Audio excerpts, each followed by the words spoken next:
Edward Leeds was born in the Polish village of Lapsin, nowadays Lapshin in Ukraine. His father was a non-commissioned officer in the Austro-Hungarian army. His parents both died when he was 13, then he was in with his grandparents, who also died. Then he moved in with a doctor called Dr. Urkanowicz. The young Edward Leeds wanted to be an artist. Moving to the Academy of Fine Arts in Krakow, he also learned art in Vienna and Munich. He then joined the Reserved Officers Academy in Vienna in July 1914. He fought for the Austro-Hungarian army in World War I against the Soviet Union. In 1916, he got promoted to a colonel. Despite all this, he didn't forget his art, putting it in a gallery in Krakow. He then added Smigly to his surname. The year is 1919.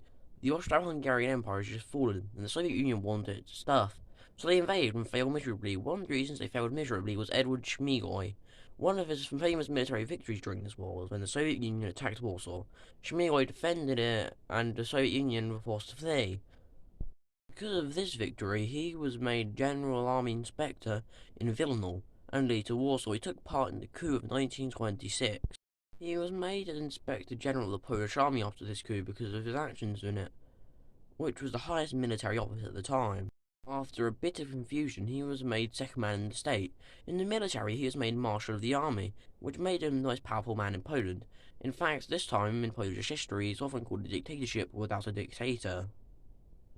He then got married to a Marta Zalewska rather in 1938 or 1939. They had no children. In 1939, Germany invaded Poland. Smigly saw the attack coming, but there wasn't enough time to prepare an army. He was made Commander-in-Chief of the Polish army. He had a plan to combine Modlin Fortress with Warsaw to create a citadel that they would defend until the Western aid came. Unfortunately for Smigly, the West had no intention of helping at all. All they did was declare war on Germany.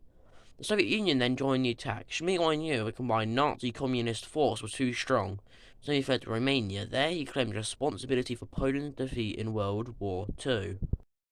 You may think he died peacefully in Romania, but you'd be incorrect.